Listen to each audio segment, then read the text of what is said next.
Oke, halo semuanya. Selamat pagi. Yuk ngobrol di warung kopi ya. Saudaraku, konten ini dibuat untuk Tuhan itu curhat ceritanya gitu. Dari sistem pengalaman hidup yang Tuhan berikan khususnya kepada saya.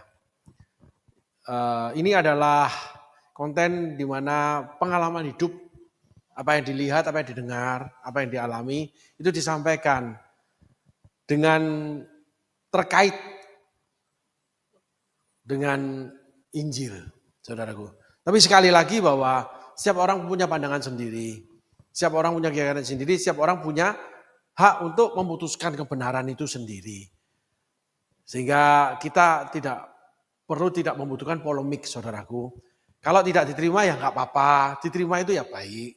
Kalau jadi kesaksian yang baik, ya puji Tuhan, nggak masalah, saudaraku.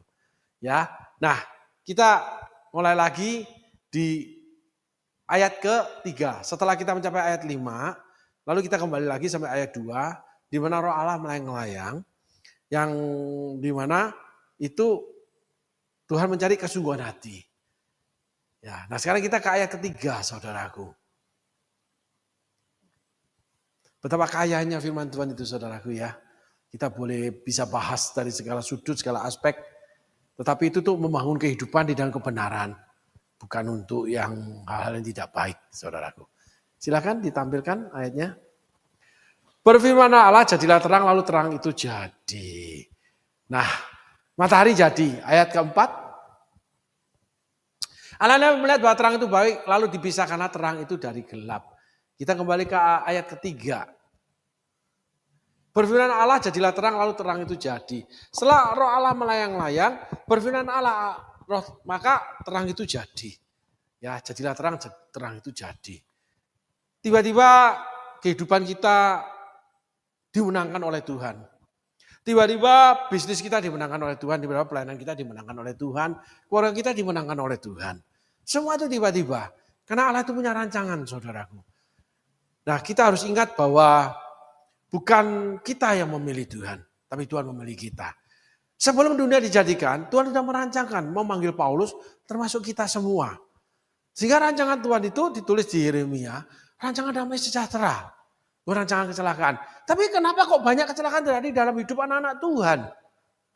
Sekali lagi bahwa kita itu hidup di bumi. Kita yang terakhir kita berbicara tentang bagaimana kita diuji. Lalu kita dicobai oleh iblis. Ketika kita penuh dengan roh. Yesus ketika penuh dengan roh, setelah penuh firman, setelah penuh berkat, setelah penuh kejayaan, setelah penuh pelayanannya, setelah penuh, semuanya setelah penuh. Di dalam kasih karunia-Nya Allah. Allah pasti memenuhi kok. Ketok pintu aku buka, minta aku beri. Gitu. Tetapi setelah menerima kemenuhan itu, Roh Kudus akan bawa kita untuk diuji oleh iblis. Yesus diserahkan kepada iblis di padang gurun 3 kali. Yesus lulus. Tapi seringkali banyak manusia nggak lulus. Sekali lagi Saul nggak lulus dalam kekuasaan. Daud nggak lulus dalam kekuasaan. Salomo tidak lulus dalam kekayaan. Elisa lulus dalam kekayaan. Elisa tinggal bersama para nabi, dia tinggal bersama bujangnya Gehazi. Panglima Naaman datang, panglima Aram yang terkenal, yang menjadi penguasa saat itu, membawa pasukannya. Tapi Elisa mah santai aja sembari minum kopi. Jadi beritahu oleh bujangnya, oh itu panglima Naaman datang. Dia nggak peduli dengan popularitas, tidak peduli dengan orang populer, dia tidak peduli juga dengan orang jabatan, karena itu di luar wilayahnya dia. Berapa banyak dari kita itu yang selalu berharap sesuatu di luar kita. Alangkah bangganya saya dapati seseorang yang kenal dengan seorang politikus. Padahal tidak membuat dampak dalam hidup dia, dimasukin ke medsosnya. Seakan-akan itu mengangkat derajat dia. Berapa banyak orang itu berusaha berfoto dengan orang-orang terkenal, artis. Karena itu bisa mengangkat derajat dia. Tapi kalau bagi Tuhan tidak. Nah inilah seringkali kita berseberangan dengan Tuhan. Untuk bagi orang yang bersungguh hati kepada Tuhan. Tapi kalau anak-anak dunia, ya memang begitu, itu gak ada masalah. Tapi permasalahan terjadi ketika orang itu memberitakan firman, memberitakan Tuhan, tapi sementara perilakunya seperti orang dunia. Itulah Salomo, itulah Daud, itulah Saul. Mereka menginginkan dunia yang 3 tahta, wanita, dan harta. Simpel saudaraku, tapi enggak simpel. Karena seringkali kita itu terpeleset dalam hal ini. Saya mengenal seseorang yang tiap hari itu muncul di media sosial, memberitakan firman. Tapi setiap kali dia tuh bangga kalau dengan namanya seseorang yang terkenal, seorang politikus, seorang yang begini, ditampilkan, di media sosial, begini-begini perjumpaan, salaman dan sebagainya. Saya bilang, ini menciderai. Wah, terlalu fanatik, Bapak ini. Bukan fanatik. Mestinya kamu itu lebih sungguh lagi sama Tuhan. Boleh ditampilkan, tapi bukan untuk kebanggaan. Ada tujuan-tujuan momen tertentu. Sedang orang yang ditampilkan itu butuh dikoreksi, saudaraku. Jelas butuh dikoreksi.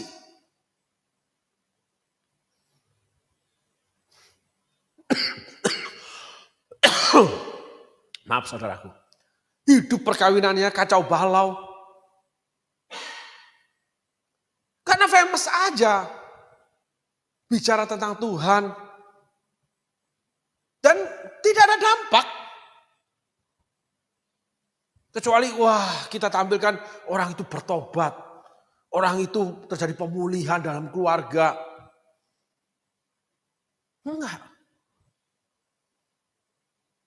Bahkan ada lagi orang-orang terkenal yang membicarakan perceraian dia, membicarakan bagaimana mengumbar kesalahan pasangan dia. Soalnya pasangannya nyantai aja. Dibeberkan di depan publik. Padahal itu anak-anak Tuhan. Pasangannya anak Tuhan. Lalu itu dibangga-banggakan sama kita. Gitu. Gak make sense banget. Nah itu namanya kepopuleran yang akan menjerat kita. Karena dunia memberikan pada orang itu. Dunia tidak menjadikan kekalahan dia dalam hal yang lain. Kesalahan dia di dalam rumah tangga mungkin. Dia anggap hebat sama dunia. Tapi kalau firman Tuhan mengkoreksi orang itu, gak bisa. Gak hebat itu. Aib rumah tangga selesaikan di rumah tangga dong. Jangan diumbar dong. Lalu kamu mengaku anak Tuhan. Lalu kamu mengutip kitab Injil.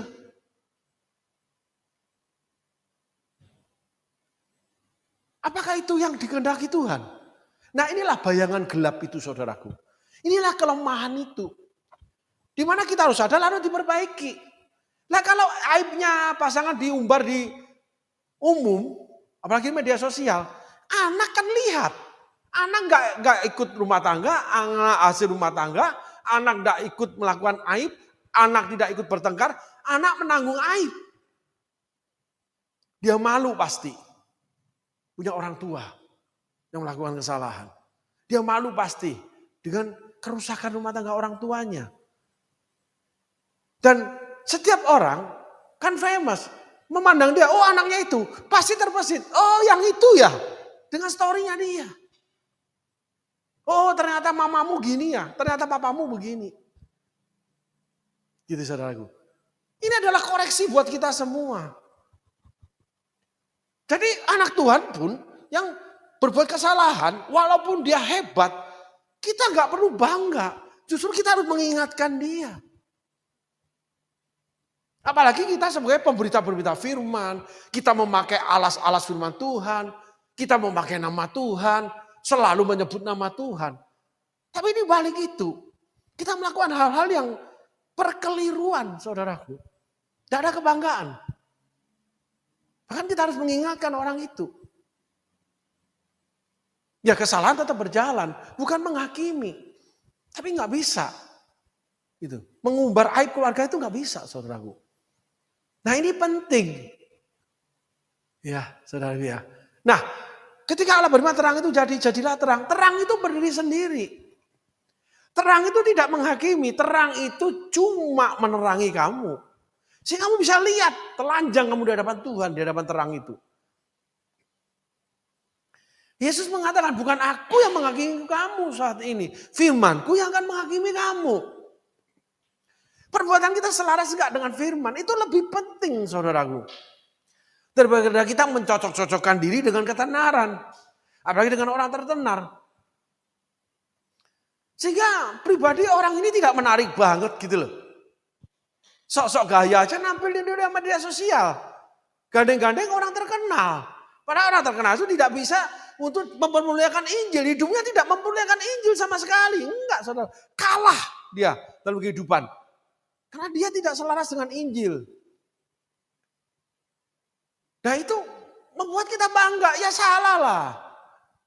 Masa kita bangga sih dengan namanya Daud menikah dengan Batseba? Masa kita bangga dengan kekayaan Salomo? Yang kita pelajari kan hatinya Daud yang mencintai Allah.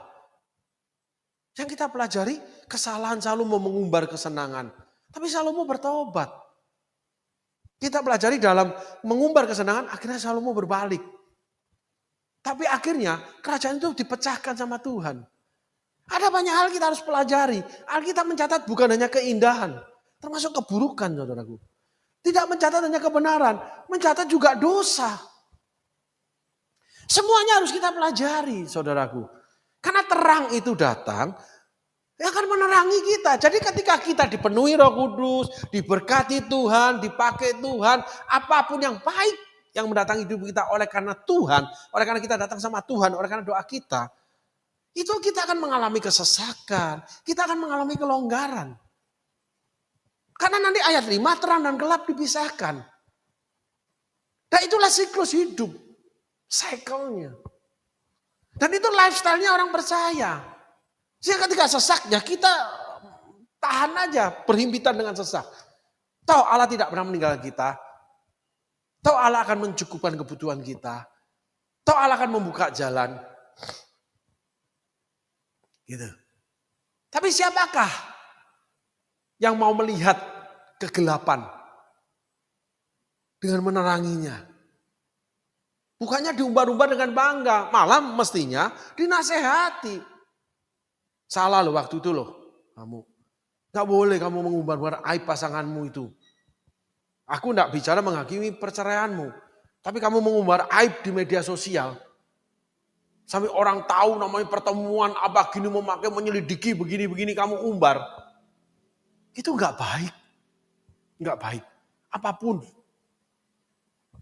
Keberadaan rumah tangga kita enggak pernah tahu. Tapi yang dilakukan di dalam aib, menyebarkan aib rumah tangga. Itu enggak boleh kita lakukan. Ya kita harus menasehati, kita harus peringatkan. Gitu. Enggak terus, cerita. Wah di story ini. Wah, bagaimana bertemu dengan cerita story ini. Wah, nampil di story ini. Wah, disimpan di IG-nya itu. Bangga. Ini orang terkenal nih. Anak Tuhan nih. Padahal hidupnya hancur kok. Nggak menang kok. Sampai hari ini nggak menang. Dalam dunia pekerjaan dia pun dia nggak menang kok. Enggak. Biasa aja. Gitu. Oleh karena perbuatan dia menjadi terkenal. Tapi terkenalnya itu campur aduk, bukan yang baik. Mungkin ada yang baik, tapi mungkin juga ada yang jahat. Karena yang pasti aib keluarga gak boleh disebarkan. Ya ini penting saudaraku. Hal gini kita harus angkat, gak bela. Gak boleh. Walaupun kita tidak angkat di media sosial. Tapi ketika terjadi pertemuan, ya kita koreksi. Saya ketemu dengan pejabat negara yang luar biasa. Gitu. Lalu saya koreksi dia. Tapi Pak, overweight loh. Bapak menjadi manfaat buat banyak orang. Tapi Bapak kalau overweight, Bapak menghalangi manfaat itu lebih jauh. Nanti jatuh sakit, stroke, jantung. Iya ya, saya itu nggak bisa gini-gini. Harus Bapak belajar mengunci mulut. Makanan kan. Gitu. Pak maaf ya.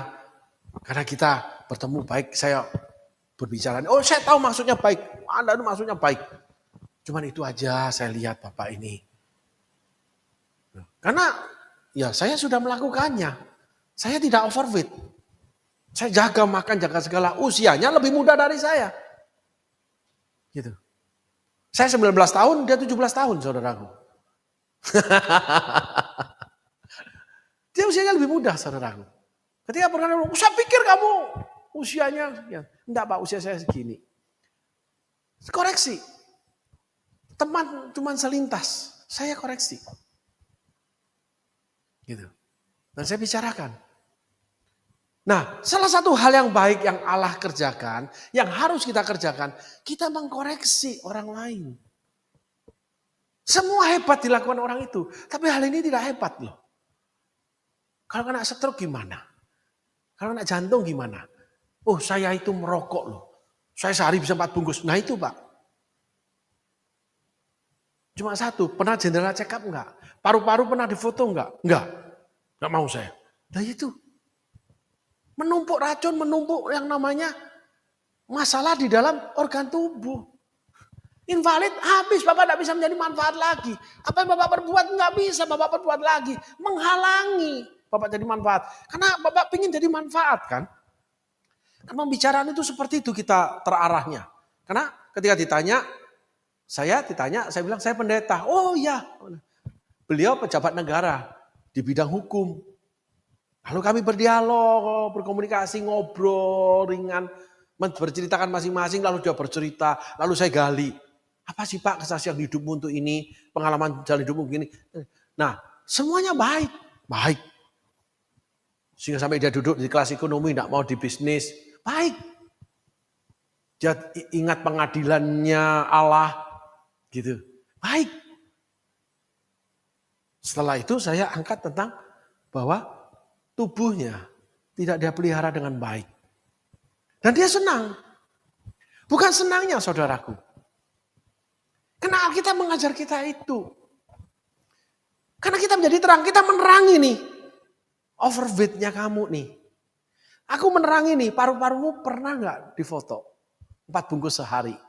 Saya punya insom Pak, susah tidur. Jam 5 pagi, jam 4 pagi baru bisa tidur saya. Nah itu, terangi nih, tekanan darahmu gimana? Jantungmu gimana? Kamu usiamu lebih muda dari aku. Bisa aja sebentar juga kamu bisa kolaps loh kesehatanmu. Gitu. Saya terangi. Jadilah terang seperti itu saudaraku. Nah ada orang-orang, ada teman-teman yang tidak suka diterangi. Dia berteduh terus dalam namanya di balik matahari itu. Sehingga dia tidak bisa melihat kegelapan itu. Sehingga orang yang mau dikoreksi itu akan menjadi orang bijaksana. Teguran akan membuat manusia jadi bijaksana. Amsal tulis itu saudaraku. Didikan teguran itu akan mendapatkan manusia jadi bijaksana. Nah ketika tidak mau ditegur, tidak bijaksana dia. Tidak bijaksana berarti punya kurang banyak dalam memutuskan sesuatu. Gelinding aja terus. Seperti Daud. Udah ditegur Nabi Nathan, tetap aja dia mau nikahi Batseba. Akhirnya Salomo menjadi biang penyembahan berhala kembali. Saul tidak ada penyembahan berhala. Daud tidak ada penyembahan berhala. Salomo menyembah berhala kembali. Seperti zaman hakim-hakim. Dimulai dari Salomo. Penyembahan berhala.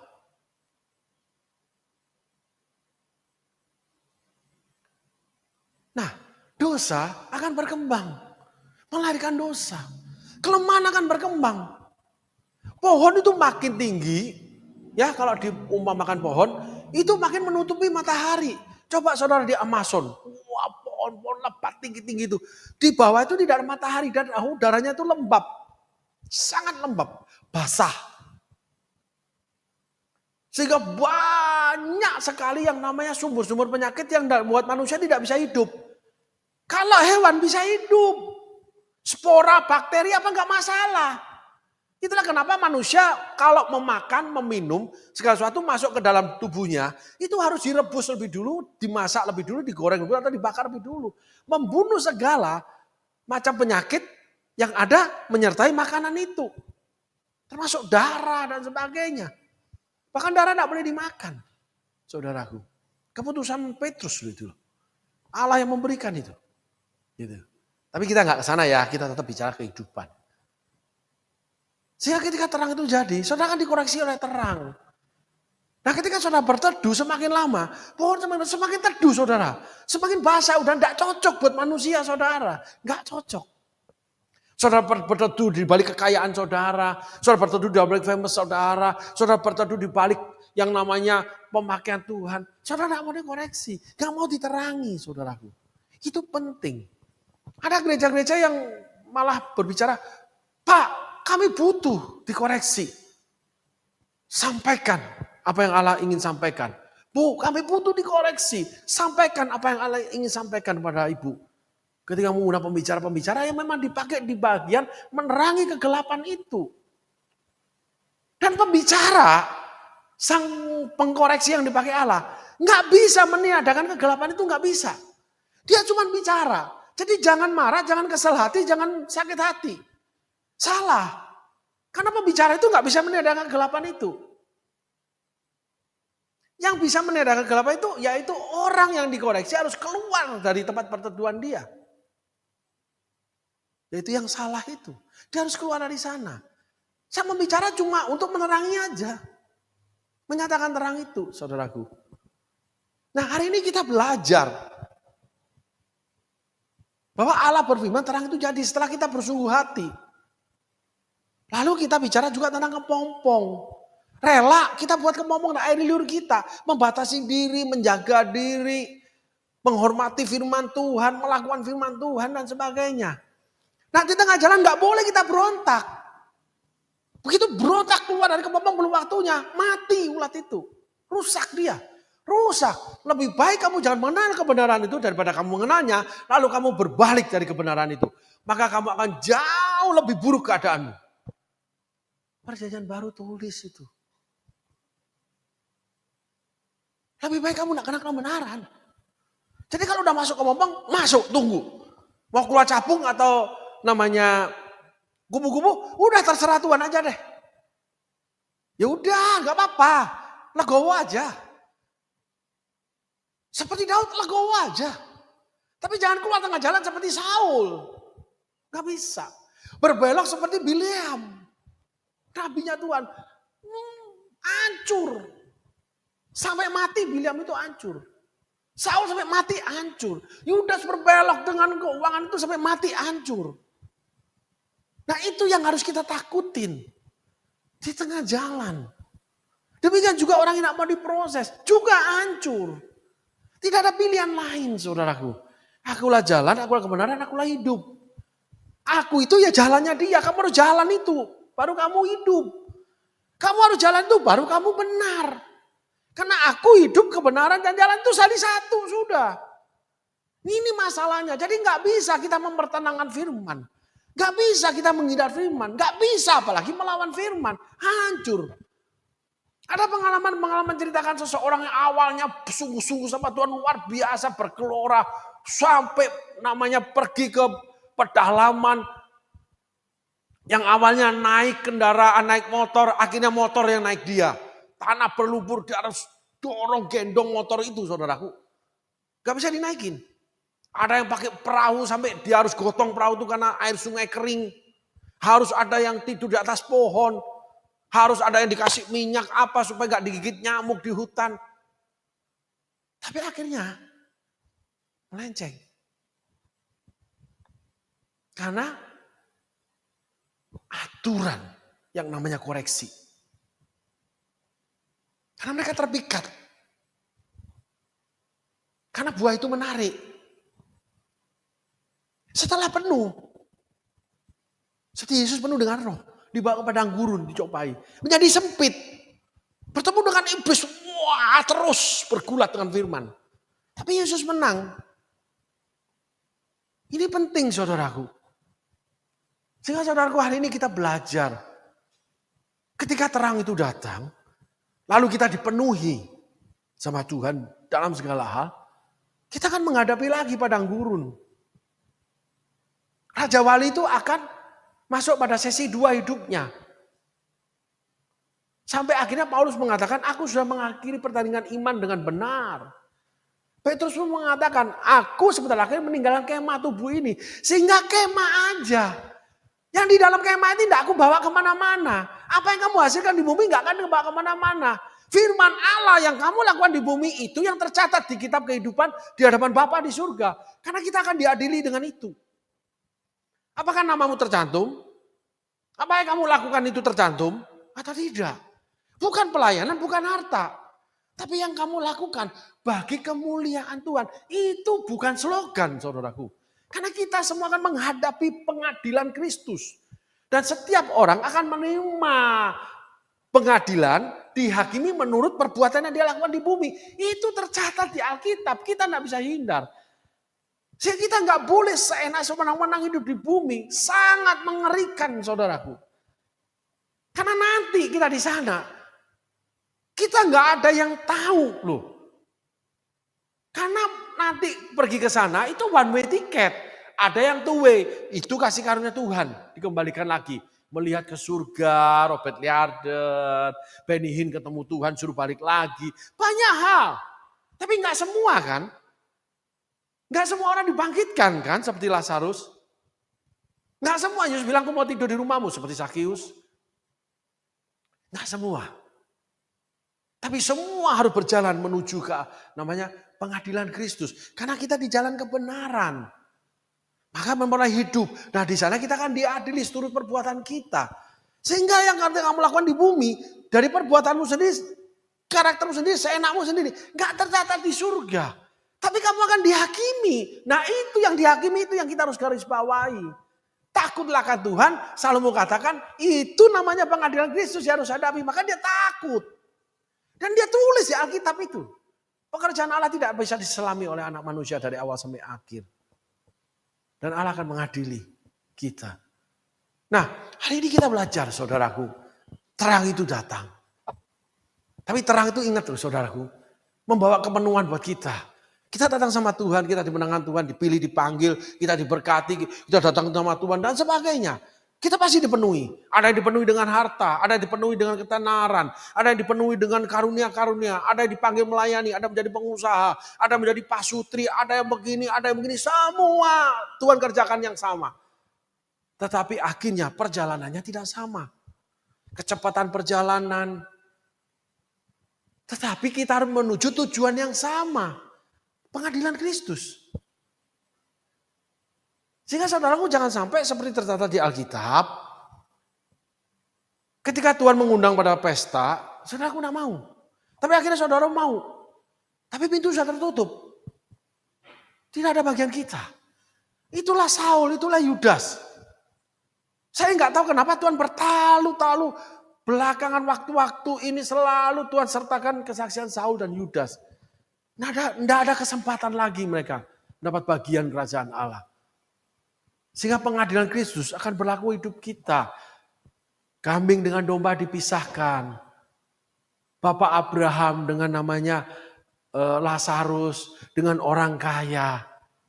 Semuanya ada tercatat di Alkitab. Kalau saudara tidak mengakui itu, saudara tidak bisa mengakui keselamatan dari Tuhan. Saudara sudah bukan Kristen lagi, saudara bukan menjadi anak Tuhan lagi.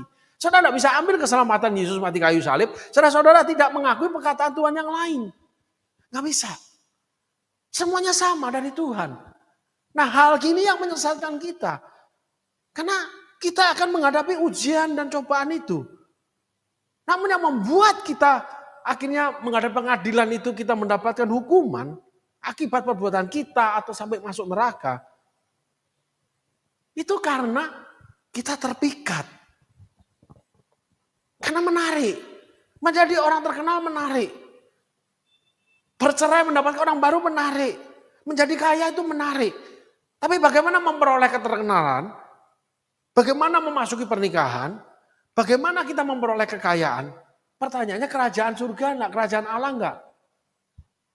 Dari cara, sumbernya, dan sebagainya. Yang semuanya kita harus lewati dengan kita seperti Elia. Menadahkan tangan ke surga, ke langit. Berdoa, api dari langit turun. Kelemahan Elia sadis kejam. Menyembelih Nabi Baal. Tetapi Elia mendapat perlindungan. Dia menerima akibat, tapi dia menyelesaikan panggilan.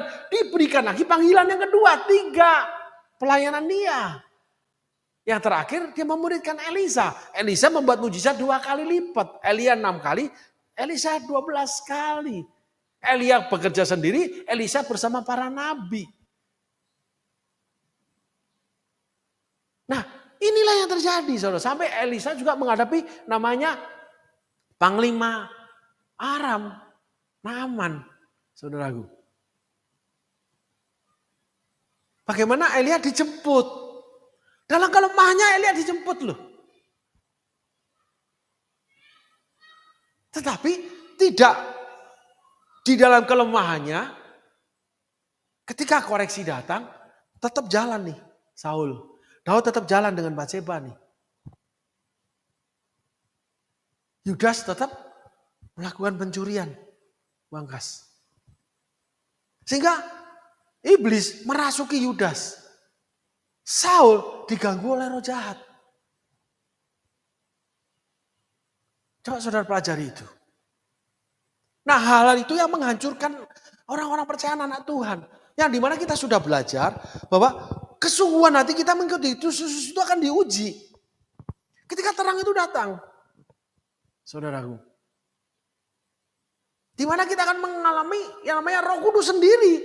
Tuhan sendiri yang memberikan kita ujian itu.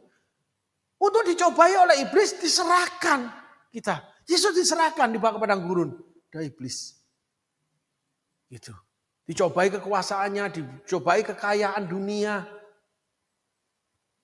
Dan Yesus hidup di dalam kebenaran. Dia nggak mau, karena itu di luar kebenaran, nggak mau dia. Jadi ketika saudara mau melakukan yang di luar kebenaran, saudara sudah berdosa terhadap Tuhan. Saudara sudah menuju jalan penghakiman Kristus di mana saudara akan diadili kejahatan saudara. Nyah kamu dari hadapanku membuat kejahatan. Walaupun saudara bernubuat, walaupun saudara mengusir setan. Bukan karena aku bernubuat demi namamu, bukan aku mengusir setan demi namamu. Bukan orang bernubuat mengusir setan demi namaku. Tapi mereka yang melakukan kehendak Bapa. Kamu tidak melakukan kehendak Bapa. Terus kamu berbuat kejahatan. Bisnismu jahat. Kamu menyusahkan banyak orang. Pelayananmu menyusahkan banyak orang. Rumah tangga kamu menyusahkan pasanganmu. Hidup menyusahkan anak-anakmu. Ada itu, seperti itu. Sehingga anak-anak hamba Tuhan ada banyak yang kehilangan figur Bapak dan sebagainya. Itu bagian hamba Tuhan yang dipakai karunianya untuk sebagai penjabaran tentang namanya kasih Bapa. Tapi ada banyak anak-anak Tuhan yang seperti itu. Sekali lagi, membicarakan koreksi tidak membuat kita itu bisa menghilangkan kesalahan. Termasuk si pembicaranya. Enggak. Semua akan diterangi termasuk pembicaranya. Tapi melangkah di dalam kembali kepada kebenaran, melangkah dalam pertobatan, mau diperbarui roh dan pikiran, kembali kepada jalan Tuhan, itu permasalahan. Yang membuat bahwa ada orang-orang yang terhilang. Sehingga saya akan tutup bahwa neraka disediakan bagi para pemberontak. Termasuk anak-anak Tuhan ada di sana. Termasuk hamba-hamba Tuhan ada di sana. Ini kebenaran yang gak bisa kita tolak. Kok gak enak sih khotbahnya? Bukan gak enak. Itu yang tertera terus di Alkitab yang dibacakan sebetulnya. Gak bisa kamu tolak lagi. Hai istri-istri, tidak tahukah kamu bahwa kamu tidak berkuasa lagi atas tubuhmu? Suamimu yang berkuasa. Hai suami-suami, kamu tidak berkuasa lagi atas tubuhmu, istrimu yang berkuasa. Nah kalau kita tidak lakukan itu, kita sudah menolak firman. Yesus mengetuk pintu, barang siapa berdiri dan membukanya, maka aku akan masuk duduk makan bersama dia. Yang saudara lakukan itu hidangan buat Tuhan. Hidangan itu pahit atau hidangan itu manis. Makanan itu sehat atau makanan itu tidak sehat. Hidup saudara sehat atau tidak sehat. Hidup saudara manis atau tidak manis. Apa yang kau lakukan terhadap manusia, kamu akan lakukan terhadap Tuhan. Apa yang kamu lakukan terhadap Tuhan, akan kamu lakukan terhadap manusia. Karena kan gandeng itu salib, horizontal dan vertikal. Ketemunya di tengah. Pengadilan itu di tengah. Sisi keadilan Allah. Sisi kasih Allah. Sehingga hari ini kita belajar, saudaraku. Kita harus menerima terang itu. Tapi ingat, terang itu akan menerangi, membawa koreksi. Terang itu akan menerangi kegelapan dalam hidup kita. Karena kita akan setelah diterangi, Kita dipenuhi, kita dibuat sehat keuangan, dibuat sehat semuanya, dibuat bahagia. Kita akan diuji sama Tuhan. Apakah sungguh hatinya melekat kepadaku? Sehingga aku meluputkan dia dari segala musibah. Dalam kesesakan tetap melekat. Dalam kelonggaran tetap melekat. Kesesakan tidak murtad, kelonggaran tidak lupa diri. Tetap berjalan sama Tuhan. Nah, hari ini kita belajar. Kita melihat kembali itu, terang itu. Kita periksa diri kita. Kita menghadap cermin. Kita lihat belakang kita, bau kita. Apakah ada nih? Yang ada rusak nih. Di tubuh. Yesus adalah kepala. Kehidupan kita, anak-anak kita, keluarga kita. Hubungan suami istri. Lalu pemerintahan rohani. Apakah saya menghormati gembala saya? Apakah gembala itu berjuang untuk domba-dombanya? Kalau seorang penginjil, apakah memberitakan Injil hidup daripada berita Injilnya? Dan sebagainya. Selaras saja. Nanti Roh Kudus yang beri kekuatan. Roh Kudus yang tuntun. Roh Kudus yang bimbing. Sungai di gurun aku temui. Tuhan akan sertai kita dengan gunung batu yang memberi kita minum yang tidak ada batas. Tiang awan, tiang api yang tidak ada batas. Walaupun kita tidak bisa jamah. Tapi kita menerima akibat keberadaan Tuhan. Gunung batu, tiang awan, tiang api, burung puyuh, mana dari surga. Dikenyangkan. Tapi tidak punya hak pilih. Kita kembali lagi di awal. Tidak punya hak pilih. Karena kita harus makan mana dari surga. Karena kamu tidak boleh buat. Kamu belum bisa buat. Allah yang buat supaya sehat. Karena keberadaanmu itu yang belum bisa. Kamu sedang di padang gurun. Tuhan hidupi, Tuhan cukupi. Di tanah perjanjian juga sama. Harus turut langkah Allah. Dan sebagainya. Hari ini kita belajar kembali saudaraku. Untuk terang firman Tuhan. Di mana Tuhan ingin membangun kita untuk memperhabari roh dan pikiran. Apa yang salah, apa yang masih kurang kita mulai ganti. Kita mulai rubah. Apa yang sudah terlanjur kita mulai lepaskan. Sehingga kita mulai kembali minta pertolongan Allah, berdoa. Sehingga api dari langit turun. Walaupun kita mungkin masih salah, karakter kita masih belum benar. Elia juga karakter tidak benar. Walaupun kita nanti ketakutan, Allah utus malaikat memberi kasih makan roti. Yesus itu Allah mengutus malaikat memberi kekuatan. Karena kita nggak sanggup nih jalaninya nih. Ternyata di tengah perjalanan ada pertolongan. Sehingga nggak perlu keluar dari kepompong. Nanti-nantikan Tuhan. Kamu akan mewarisi negeri. Nanti-nantikan Tuhan, kamu akan terbang seperti Raja Wali. Nanti-nantikan Tuhan, kamu akan mendapat kekuatan baru. Orang-orang yang menanti-nantikan Tuhan akan mendapatkan semua itu. Amin saudaraku. Tuhan Yesus memberkati. Terima kasih.